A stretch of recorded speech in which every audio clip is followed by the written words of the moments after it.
सैयद अहमद कबीर रिफाई कहते मैं गुजर रहा था खेत के अंदर से, इधर भी पानी था इधर भी पानी था, तो कहते इधर भी पानी था इधर भी पानी था। सैयद अहमद कबीर रिफाई कहते मैं गुजर रहा था, असर की नमाज का टाइम हो गया, मैं जल्दी जल्दी जा रहा, सामने से कुत्ता आ गया। अब कुत्ता आया तो मुझे जल्दी थी, कुत्ता भी भीगा हुआ था।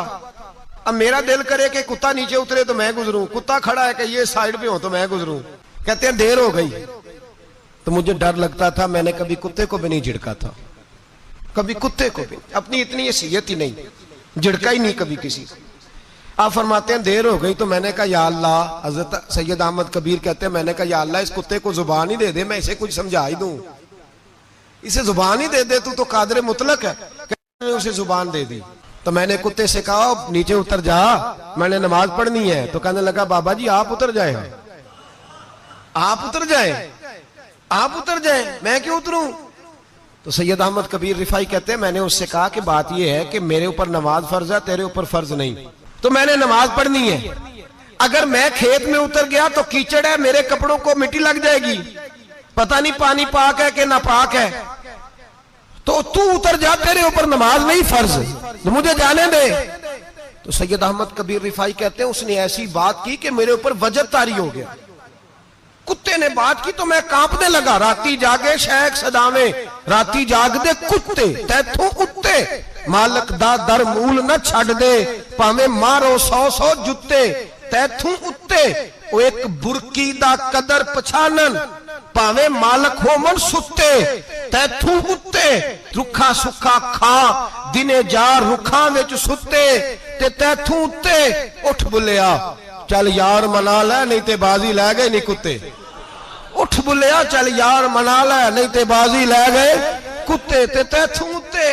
सैयद अहमद कबीर रिफाई कहते हैं वो मुझे कहने लगा आप उतर जाए, तो मैंने कहा भाई मेरे ऊपर नमाज फर्ज है, तेरे ऊपर फर्ज नहीं, तू उतर जा, मेरे कपड़े आलूदा हो जाएंगे तो क्या करूंगा।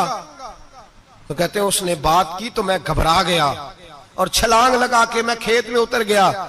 मुझे कहने लगा बाबा जी कपड़े अगर आपके कीचड़ से आलूदा हो गए तो पानी से साफ हो जाएंगे, और अगर मुझे हकीर जान के आपका दिल आलूदा हो गया तो 7 समुद्रों से भी साफ नहीं होगा, कपड़े पानी से धुल जाएंगे, और दिल अगर तकब्बुर से आलूदा हुआ तो 7 समुद्रों से भी सही हो सकता ना ना ना, हकीर नहीं जानना। किसी ने हजरत सैयद अहमद कबीर रिफाई से पूछा कि बाबा इतना बड़ा दर्जा, इतना बड़ा मकाम कैसे मिला। तो बाबा जी कहने लगे जिंदगी में कभी किसी को हकीर नहीं समझा, किसी को कभी हकीर, कभी किसी को अपने से कमतर नहीं समझा। तो अल्लाह ने देखे ना, अगर आप नहीं समझेंगे तो उसके लिए भी आपको उन्वान मिल जाएंगे, और अगर समझना है अपने आप को बड़ा तो उसके लिए भी मौके मिल जाते हैं। हजरत शफीक बल्खी बहुत बड़े सूफी बुजुर्ग हुए पर नौजवान थे, जवानी में ही अल्लाह ने बड़ा मर्तबा दिया। हजरत अब्दुल्ला बिन मुबारक बूढ़े थे, दोनों एक महफिल में इकट्ठे हुए। अब बगदाद सारा मानने वाला था और दोनों का मानने वाला था। आखिर में दुआ बुजुर्ग कराया करते थे महफिल के इख्तिताम पर। हजरत शफीक बल्खी जनाब अब्दुल्ला बिन मुबारक से कहने लगे आप दुआ करें, आप दुआ करें, आप बुजुर्ग हैं, अब जिसने जो मानना है उसे उसके लिए उन्वान भी मिल जाएगा। हजरत सैयदना अब्दुल्ला बिन मुबारक कहने लगे बेटे तू दुआ कर, तेरी उम्र थोड़ी है, तेरे गुनाह भी थोड़े हैं, तेरी उम्र थोड़ी है, तेरे गुनाह भी थोड़े हैं। तो सैयदना शफीक बल्खी कहने लगे नहीं हुजूर आप दुआ करें, आपकी उम्र ज्यादा है तो नेकियां भी तो ज्यादा ही है ना, नमाजें भी तो आपकी ज्यादा है ना, रोजे भी तो ज्यादा, रमजान भी तो आपकी उम्र में ज्यादा है ना, आज भी तो आपने ज्यादा। अगर आपने किसी को अपने से बड़ा समझना है तो उन्वान आपको मिल जाए, छोटा समझना है तो उसके लिए भी उन्वान आपको। बात तो ये है कि आप क्या करना, अगर आप किसी को हकीर समझना चाहते हैं तो बात खत्म हो गई। सैयद अहमद कबीर रिफाई फरमाते हैं जिंदगी भर कभी किसी को हकीर नहीं समझा। अल्लाह की सारी मखलूक की क्या बात है, अल्लाह कुरान में कहता है इन्नल्लाह ला यस्तही अन यदरिबा मसलन मा बऊदतन फमा फौकहा, अल्लाह शर्म नहीं करता कि एक मच्छर की मिसाल बयान करे या उससे भी कमतर। अल्लाह मच्छर की बात करता है इतना बड़ा होके, वो कहता है मैं करूंगा, मेरी मखलूक जो है मेरी तो हजरत अहमद कबीर रिफाई फरमाने लगे मैंने कभी किसी को हकीर, बोलिए कभी किसी को हकीर। हम लोगों के पास उन्वान बड़े हकीर समझने के लिए, हम समझ लेते हैं। अमीर आदमी कहता है गरीब मेहनत क्यों नहीं करता, मेहनत करे अमीर हो जाएगा, उन्वान हुआ कि ना तनकीद करने का। 4 बच्चे हैं, करें कमाई, अमीर हो जाएंगे। अब वो हकीर समझ रहा है गरीब को, गरीब भी अमीर को हकीर समझता है। वो भी कहता है जो इसने कमाया सारा ही हराम है, जायज एक पैसा नहीं, उसने भी हकीर समझ लिया। यानी वो ये कह रहा है कि मैं हलाल खाता हूं, ये अमीर हराम खाते हैं, तो बात खत्म हो गई। उसने भी हकीर समझ लिया, इसने भी हकीर समझ लिया। अब उन्वान ही था ना, अगर उन्वान बदल लेते तो बात बन जाती। अमीर अगर ये कहता कि मैं इस गरीब की मदद करूंगा इसलिए कि पैसे मेहनत से नहीं मिलते, खुदा के फजल से मिलते हैं, तो वो ये ना कहता कि ये मेहनत करता तो आगे चला जाता। और गरीब अगर समझता इस बात को तो ये ना कहता अमीर सारे हराम ही खाते हैं, वो कहता भाई रब ने जो मेरे लिए पसंद किया मुझे दिया, जो इसके लिए पसंद किया इसे दिया, बात खत्म हो गई, झगड़ा खत्म। उन्वान तो मिल जाएगा आपको, मुस्बत भी और मनफी भी। तो अच्छी बात नहीं कि मुस्बत इख्तियार करें, ना मौलवी को, ना सूफी को, ना दरवेश को, ना खेत में काम करने वाले को, ना पट्टे पे मजदूरी करने वाले को, ना गाड़ी का शीशा साफ करने वाले को, ना तेल डालने वाले को, ना किसी को हकीर ना जान, ना किसी के हाल पे तंज कर, ना किसी के गम का मजाक उड़ा, वो जिसे चाहे जैसा नवाज दे। ये मिजाज लुत्फ रसूल है। ना कोई आया लेके चला गया, कोई उम्र भर भी ना पा सका, मेरे मौला तुझसे गिला नहीं, ये तो अपना अपना नसीब है। भाई हकीर नहीं जानना। सैयद अहमद कबीर रिफाई फरमाते हैं वो कुत्ता तो गुजर गया, मैं दौड़ा घर गया, जाके मैंने गुस्ल किया, कपड़े बदले। फरमाते हैं पहले भी मैं असर पढ़ता था, पर आज जब नमाज पढ़ी तो बड़ा ही मजा आया। मैं सर सजदे में रखूं मेरा उठाने को जी ही ना चाहे, मैं रुकू में जाऊं तो मेरा सर उठाने को दिल ही ना चाहे। मेरा दिल करे आज मगरिब लेट हो जाए, आज सूरज देर से गुरूब हो, मैं आज सारा दिन असर ही पढ़ता रहूं। भाई जब तू आजिज़ी वाली पढ़ता है, जब तू इनकिसारी वाली पढ़ता है, जब तू हजरत सैयदना मुआविया बिन खुतैज रदिया, एक हजरत मुआविया बिन सुफियान है, एक मुआविया बिन खुतैज सहाबी है, वो कहते हैं मैं जंग फतह करके आया तो सख्त गर्मी का मौसम था, मुझे पता था कि उमर फारूक दोपहर को आराम कर रहे होंगे। आप फरमाते मैं मस्जिद नबी में बैठ गया, एक बच्ची जनाब उमर के घर से निकली तो मुझे कहने लगी मुआविया आपका नाम है? मैंने कहा हाँ। अंदर जाके जनाब उमर को बताया तो उमर दौड़े आए, और जब आए तो सर पे टोपी कोई नहीं, पैरों में जूता कोई नहीं। कहने लगे मैं तेरा इंतजार कर रहा था, आज मुझे उम्मीद थी तू आएगा, तूने बताया क्यों नहीं? तो मैंने कहा हुजूर मुझे पता है रात सारी आप चेहरे पे कपड़ा डाल के मदीने की गलियों में रहते हैं, तो दोपहर को आप आराम करते होंगे, इसलिए मैंने कोशिश की कि आपको बेदार ना करूं, आप आराम कर रहे होंगे, इसलिए ये मैंने कोशिश की कि मैं बैठता हूं मस्जिद में आराम करता हूं, जब आप आएंगे तो देखी जाएगी। हजरत उमर फारूक ने जलाल किया, फरमाया तू मुझे गाफिल समझता है कि मैं सो जाऊंगा? और आप फरमाने लगे मैं कौम का खादिम हूं जिसकी इतनी ज्यादा रियाया हो वो सो जाए चुप करके, मैंने जवाब नहीं देना अल्लाह की बारगाह में? फरमाया मेरे अमीरों की तरह सोने जागने के वक्त मुकर्रर नहीं, मैं कौम का खादिम हूं, जिस वक्त भी आया करो मुझे जगा लिया करो, मुझे कब्र में जाके खुदा को भी जवाब देना है, मोहम्मद मुस्तफा को भी जवाब देना है। मेरे भाई याद रखे जब ये चीजें पैदा, और फिर हमने इन तकल्लुफात में, मैंने कई दफा ये बात बयान की है, अब तो लोग रिश्ते करते हैं तो डीसी कॉलोनी में किराए का मकान खरीदते हैं, 2-4 गैरों की गाड़ियां मंगा के दरवाजे के आगे खड़ा करते हैं, रिश्ता हो जाता है बड़ा घर देख के, और जब शादी के चौथे दिन पता चलता है कि ये किराए का मकान था, तो रिश्ते मकानों पे कायम नहीं होते, एतबार पे कायम होते हैं। वो एतबार टूटता है तो जिंदगी भर कायम नहीं होता दोबारा। जो आप हैं आप वही रहें, जो आप नहीं है वो कभी बनने की कोशिश ना करें। और मेरे अजीज ये भी याद रखें आजिज़ी आपको सवार देगी, और वैसे भी हम अल्लाह के हुजूर जाने वाले, अगर पर्दों में छुप के चले जाएंगे तो बच जाएंगे, और अगर हम अपना आप दिखाते ही रहें, सारी जिंदगी इसी चक्कर में रहें कि मुझे भी पूछो, मुझसे भी मुशावरत करो, मेरी भी बात सुनो, तो ये अना की दौड़ तो खत्म ही नहीं होती। हिर्स सिर्फ पैसे की नहीं होती, हिर्स हवस शोहरत की भी होती है। और नबी पाक सल्लल्लाहु अलैहि वसल्लम ने इसको भी बयान फरमाया है कि ये जो तेरे अंदर चीज पैदा होती है ना, मैं जाना जाऊं पहचाना जाऊं, इससे भी अपने आप को बचा। सहाबा के बाद जिस शख्स की खिलाफत सबसे मजबूत हुई वो हजरत उमर बिन अब्दुल अजीज थे। इतनी बेहतरीन खिलाफत की कि लोगों को हजरत उमर का जमाना याद आ गया। हजरत उमर बिन अब्दुल अजीज इराक में रहने वाली एक औरत थी, उस औरत का खामद फौत हो गया तो 5 बच्चियां यतीम थी। वो इराक से चली और जनाब उमर बिन अब्दुल अजीज के पास आई कि आप मेरी बच्चियों का वजीफा लगा दें। वो कहती है जब मैं पहुंची ना, यहां तो अब तो इस्तकबाल, आना जाना बड़े मामलात हैं। अब तो बच्ची की बारात आए और 5, 7, 10, 20 लोग दरवाजे पे खड़े ना हो तो बारात नाराज हो जाती है, कहते हमारा इस्तकबाल ही किसी ने नहीं किया। तो इस्तकबाल तो अब इस तरह है जिस तरह नशा नहीं होता, ये इस्तकबाल की हालत है, अमीरों से लेके गरीबों तक। मुझे पूछा ही नहीं, किसी ने कुर्सी नहीं दी, आगे ही नहीं बिठाया, ये वाला मामला है। और मैं मेरी तरह के लोग, नेक लोगों की बात नहीं करता। अब तो हम देखते हैं फला मौलाना का इस्तकबाल हो रहा है, फला के लिए लोग खड़े हो रहे हैं, नारे लग रहे हैं। और अब तो मैं देखता हूं ऐसे ऐसे हाथ लहराते हैं सूफी और दरवेश कहलाने वाले, जैसे सियासी लीडर लहराया करते हैं। ये क्या तरीका हुआ? ये कौन सा तर्ज जिंदगी? मेरे नबी पाक सल्लल्लाहु अलैहि वसल्लम ने फरमाया जो ख्वाहिश करे कि मैं आऊं और लोग खड़े हों वो तो जहन्नमी है, तो दोज़खी है। सारे वही तरीके हम इख्तियार करते जा रहे हैं, वही प्रोटोकॉल है हर जगह। वो लोग जिनके दरवाजे खुले होने चाहिए थे, वहां भी हर वक्त के लिए मामला तय हो गए।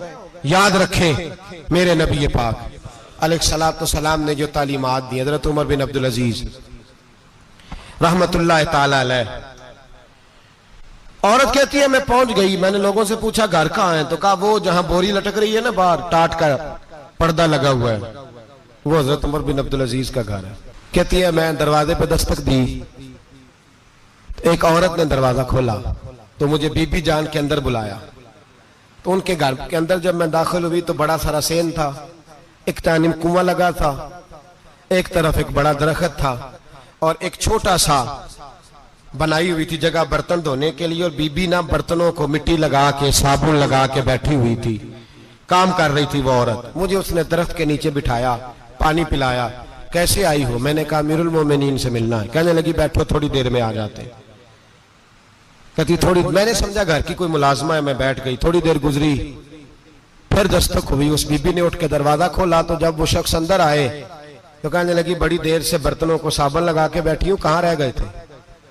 कहती है वो साहब कहने लगे बस जरा मसरूफ हो गया था, दौड़े गए, कुएं से पानी निकाला, बीबी को दिया, उसने बर्तन धोए। कहती है फिर थोड़ा सा सिरका और एक रात की रोटी वो लाई, उस शख्स ने खाई।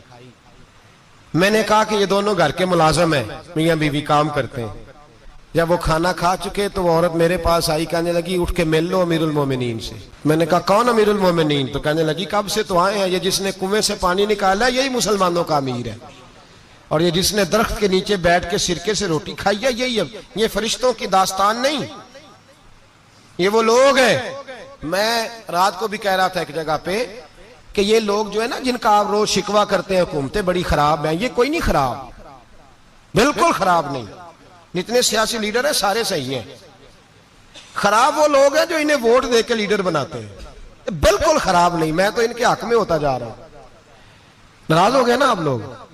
अल्लाह करे तुसी हो जाओ तो अगले इलेक्शन च सियाने भी हो जाओ, आमीन तो कह दे। मैंने कोई मशवरा नहीं देना, इसलिए कि मेरी नजर में कोई ऐसा शख्स नहीं जिसके लिए मैं आपसे कह सकूं कि वोट दें।